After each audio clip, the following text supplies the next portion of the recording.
cafes and restaurants, the difference between the licence types, and now you sort of have a question about you want to do a little bit more bar-related activity than food or coffee or meals. It's probably more.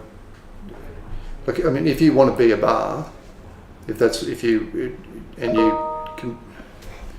want to be a bar and you comply with the parameters for that, the seating capacity restrictions and so on, then the best license for you to get is a bar license. Yeah.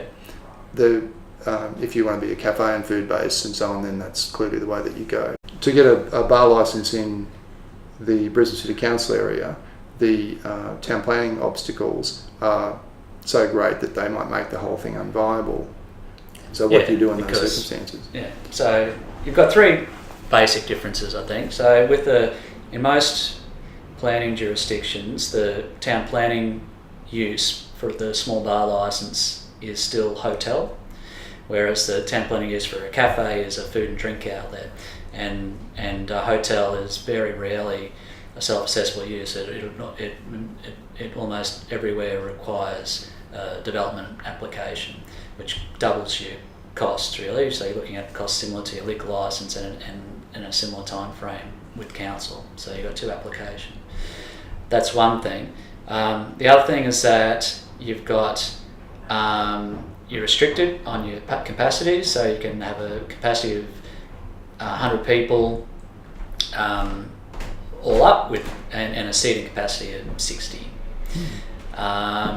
And size restrictions as well, so you don't have those with the cafe licence. The other thing is that if you want to do some off-site catering with the small bar licence at an event, you can't do that. You can do that with the cafe licence. So you get the advantage of not having that requirement to be primarily a food outlet, but you lose a few things with trade with those size restrictions and It's interesting that most of the people that you talk to about bars, I'm not sure if you've had the same experience, but most of the people you talk to about bars, if you ask them whether they're intending to do any food with it, they are, oh yeah, of course we are. Yeah, we're going to do this and this and this. Yeah. And food is actually frequently a strong kind of component of the business. It's not just, oh, you can't get any food in here, we only sell liquor. And I think that standard sort of response to that is what opens the opportunities up for people to look at a cafe as an alternative. Well, you get people who say that want to run a bar without much food, but don't want to make the town planning application that goes with it.